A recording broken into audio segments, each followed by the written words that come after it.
Hello friends, welcome to Vino Sangi kitchen. இன்றைக்கி வந்து நல்ல சூப்பரான இன்ஸ்டன்ட் தக்காளி ஊறுகாய் எப்படி தான் செய்யறது தான் இந்த வீடியோவில் பார்க்க போகிறோம். இது வந்து நம்ம ஃப்ரீயாக இருக்கிற டைமில் தக்காளி விலை குறைவாக இருக்கிற நேரத்தில் செஞ்சு வச்சுக்கிட்டோம்னா, நம்ம எங்கேயாவது வெளியே போயிட்டு வந்து சமைக்க முடியாத நேரங்களில் சாதம் மட்டும் இருந்துச்சுன்னா இந்த தொக்கை போட்டு பிசைஞ்சு சாப்பிட்டோம்னா நம்ம சூப்பராக இருக்கும். நீங்களும் இதே மாதிரி செஞ்சு பாருங்கள். செஞ்சு பார்த்துட்டு எப்படி இருந்துச்சுன்னு கமெண்ட்ஸில் சொல்லுங்கள். வீடியோவை முழுசாக பாருங்கள். வாங்க இதை இப்போது எப்படி செய்கிறதுன்னு பார்க்கலாம். நான் வந்து 1 கிலோ தக்காளி நல்ல பழுத்த தக்காளியாக நல்லா வாஷ் பண்ணிவிட்டு ஈரம் இல்லாமல் தொடச்சி எடுத்து வச்சுருக்கேன். இதை வந்து காம்பெல்லாம் எடுத்துகிட்டு நல்லா கட் பண்ணி எடுத்துக்கலாம். தக்காளி ஊறுகாயில் சேர்க்கறதுக்கு ஒரு பெரிய எலுமிச்சைப்பழ அளவு புளியை எடுத்து தண்ணியில் ஊற வச்சுருக்கேன். ஒரு 15 பல் பூண்டை வந்து தோல் உரித்து வச்சுருக்கேன். 1 ஸ்பூன் கடுகு, 1 ஸ்பூன் வெந்தயத்தை வந்து நம்ம வறுத்து சேர்க்க போகிறோம். அதுக்காக எடுத்து வச்சுருக்கேன். தாளிப்புக்கு கருவேப்பிலை, மிளகாத்தூள் ஆட் பண்ணி நம்ம செய்ய போகிறோம். வாங்க இப்போ எப்படி செய்கிறதுன்னு பார்க்கலாம். தக்காளியை இப்படி 2ஆக கட் பண்ணிவிட்டு இப்படி கட் பண்ணி எடுத்தோம்னா இந்த காம்பு பகுதி வந்துடும். இந்த காம்பு பகுதியை எடுத்துகிட்டு தான் நம்ம சமைக்கணும். அப்போ தான் நல்லாயிருக்கும். இப்போ வந்து இந்த மாதிரி 4ஆக போட்டோம்னாவே போதும். தக்காளியை இந்த மாதிரி எல்லாத்தையும் கட் பண்ணி எடுத்துக்கலாம். தக்காளி எல்லாத்தையும் கட் பண்ணி ஒரு பேனில் போட்டு வச்சுருக்கேன். இப்போ நம்ம இது கூடவே ஊற வச்ச புளியை வந்து நல்லா பேஸ்ட்டாக கரைச்சி வச்சுருக்கேன். திக்காக அதை ஆட் பண்ணி நல்லா வந்து ஃபாஸ்ட்டாக வச்சு தக்காளியை நல்லா குழைவாக வேக வச்சு எடுத்துக்கலாம். மூடி போட்டு நல்லா வெந்து வரட்டும். நம்ம தக்காளியை வேக வச்சு ஒரு 5 நிமிஷம் ஆகுது. பாருங்கள், தக்காளியில் இருக்க தண்ணியிலே தக்காளி நல்லா வெந்திருக்கு. நம்ம தண்ணி எதுவுமே ஆட் பண்ண வேண்டியதில்லை. இன்னும் கூட தக்காளி நல்லா குழைவாக வெந்து வரணும். வேக வச்சுக்கலாம். மூடி போட்டு திரும்பவும் இடையிடையே வந்து திறந்து கலரி விட்டுக்கோங்க. தக்காளி வெந்துக்கிட்டு இருக்கு. அதுக்குள்ளே நம்ம வந்து அதுக்கு போட வேண்டிய மசாலாவை அரைச்சிக்கலாம். 1 ஸ்பூன் கடுகு, ட்ரை ரோஸ்ட் தான் பண்ண போகிறோம். நம்ம இது நல்லா வெடித்து வரட்டும். பொரிஞ்சிருச்சு. இதை எடுத்துக்கலாம்.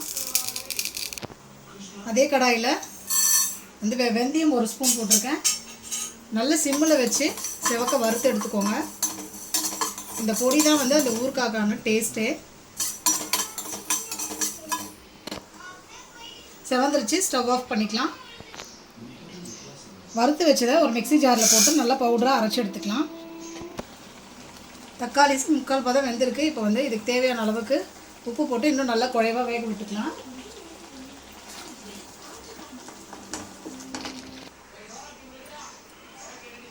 தக்காளி நல்லா தண்ணியெலாம் சுண்டி நல்லா வெந்திருக்கு பாருங்க, குழைவாக. இப்போ வந்து இதை நம்ம தாளித்து விட்டுக்கலாம்.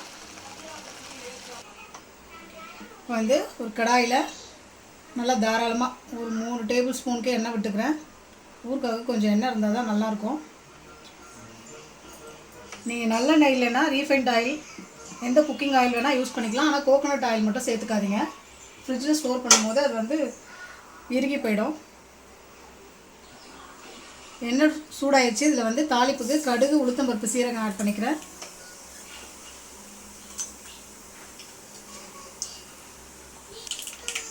ரெண்டு காஞ்ச மிளகாவை கிள்ளி ஆட் பண்ணிக்கிறேன். பெருங்காயத்தூள் ஆட் பண்ணிக்கலாம். இது கூடவே உரிச்சு வச்சுருக்க பூண்டு பல் சேர்த்துக்கலாம். கருவேப்பிலை,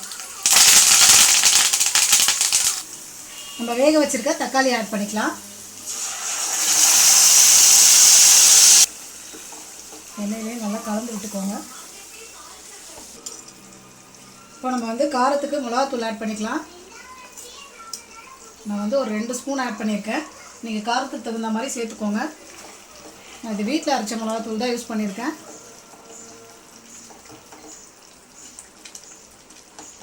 நல்லா இதில் வந்து நம்ம ஒரு பொட்டு தண்ணி கூட இல்லாமல் செஞ்சுருக்கோம். அது மாதிரி செஞ்சிங்கன்னா தான் நீங்கள் நல்லா ஸ்டோர் பண்ணி வச்சு சாப்பிட முடியும். நம்ம எங்கேயாவது டூர் போகிறோம்னா எடுத்துகிட்டு போனோம்னா கெட்டு போகாமல் இருக்கும் ட்ராவல் டைம்லலாம். மிளகாத்தூளோட பச்சை வாசனை போயிட்டு சுருளை வதங்கி வரட்டும்.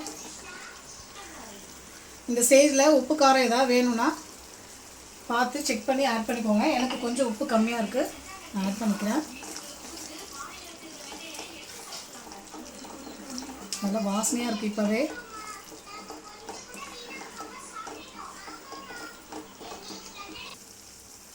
நம்ம ஊற்றின எண்ணெய்லாம் நல்லா பிரிஞ்சு மசாலா வாசனைலாம் போய் சூப்பராக ரெடியாக இருக்குது. இப்போ நம்ம அரைச்சி வச்சுருக்க கடுகு வெந்தயத்தூளை ஆட் பண்ணிக்கலாம்.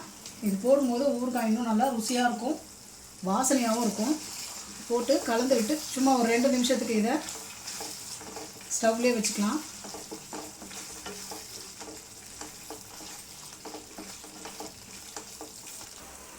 நம்மளோட இன்ஸ்டன்ட் தக்காளி ஊறுகாய் நல்லா சுருளை வதங்கி சூப்பராக ரெடியாக இருக்க பாருங்கள். நீங்களும் இதே மாதிரி செஞ்சு பாருங்கள். இதை வந்து இப்போ நம்ம வேறு ஒரு பவுலுக்கு ட்ரான்ஸ்ஃபர் பண்ணிவிட்டு இந்த கடாயிலே சாதத்தை போட்டு பிசைஞ்சு சாப்பிட்லாம். அவ்வளோதான், நம்மளோட டேஸ்டியான இன்ஸ்டன்ட் தக்காளி ஊறுகாய் ரெடி ஆயிடுச்சு. நீங்களும் இதே மாதிரி செஞ்சு பாருங்கள். செஞ்சு பார்த்துட்டு எப்படி இருந்துச்சுன்னு கமெண்ட்ஸில் சொல்லுங்கள். இந்த வீடியோ பிடிச்சிருந்தா மறக்காமல் என் சேனலை சப்ஸ்கிரைப் பண்ணுங்கள். வீடியோவை முழுசாக பாருங்கள், லைக் பண்ணுங்கள், ஷேர் பண்ணுங்கள். தேங்க்யூ.